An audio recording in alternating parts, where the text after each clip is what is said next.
राजधानी में पेयजल किल्लत को दूर करने के लिए दिल्ली की रेखा सरकार ने अभी से तैयारियां आरंभ कर दी है। दिल्ली सरकार की योजना के मुताबिक यमुना नदी के किनारे 100 से 150 नए बोरवेल लगाए जाएंगे। बोरवेल लगाने की टेंडर प्रक्रिया को पूरी किया जा चुका है।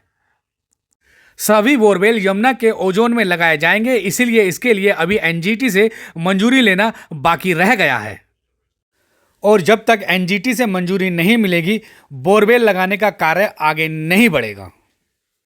दरअसल भूजल दोहन को लेकर एनजीटी अनेकों बार दिल्ली सरकार को फटकार लगा चुका है, क्योंकि एनजीटी नहीं चाहती कि पेयजल मांग को पूरी करने के लिए भूजल का दोहन किया जाए।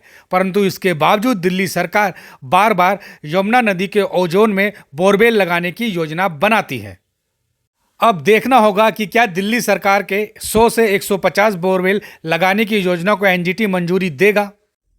दिल्ली की शीला सरकार के समय से ही यमुना किनारे जगतपुर बुराड़ी से लेकर पल्ला तक पानी की कमी को पूरा करने के लिए बोरवेल लगाए जाते थे।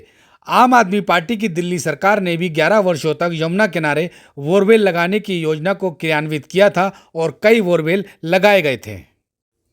दरअसल राजधानी दिल्ली की आबादी को देखते हुए पानी की मांग और सप्लाई में एक बहुत बड़ा अंतर है, जिसकी वजह से दिल्ली में बार बार पेयजल संकट खड़ा हो जाता है और इसी संकट को दूर करने के लिए दिल्ली की सरकारें यमुना नदी के ओजोन क्षेत्र में भूजल का दोहन करती है, वहां रेनीवाल और बोरवेल लगवाती है।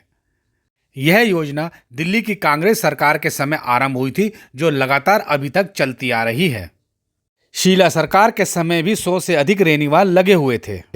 2013 में जब आम आदमी पार्टी की सरकार ने दिल्ली की कमान संभाली थी, उस दौरान भी दिल्ली में भीषण पेयजल संकट बना हुआ था और तब मुख्यमंत्री अरविंद केजरीवाल के आदेश पर बुराड़ी से लेकर पल्ला तक और मुखमैलपुर के इलाके में कई रेनीवाल लगाए गए थे और बोरवेल किए गए थे। आप इस समय वीडियो में जो देख रहे हैं, यह सारे बोरवेल रेनीवाल जो मुखमैलपुर में लगाए गए हैं, फॉरेस्ट की जमीन पर लगाए गए हैं। करीब 2 वर्ष पहले दिल्ली जल बोर्ड ने यह रेनीवाल लगाने आरंभ किए थे और जानकारी मिली है कि करीब 4 माह पूर्व ही यह सभी रेनीवाल दिल्ली जल बोर्ड को हैंडओवर किए गए हैं। अब पुष्ट खबरों के मुताबिक अभी इन रेनीवाल से पानी की आपूर्ति आरंभ नहीं हुई है। हालांकि सभी रेनीवाल बन के तैयार है और सभी में बिजली के कनेक्शन भी लगा दिए गए हैं। मुखमैलपुर के पुश्ते के साथ फॉरेस्ट की ज़मीन पर करीब 20 से 25 रेनीवाल लगे हुए हैं, जो आप वीडियो में देख रहे हैं। जानकारी के मुताबिक अब इन्हीं सभी रेनीवाल से इलाके में पानी की आपूर्ति की जाएगी और अब दिल्ली की रेखा सरकार भी इसी तरह के रेनीवाल यमुना के किनारे बुराड़ी से लेकर पल्ला तक नए रेनीवाल लगवाने की घोषणा कर चुकी है।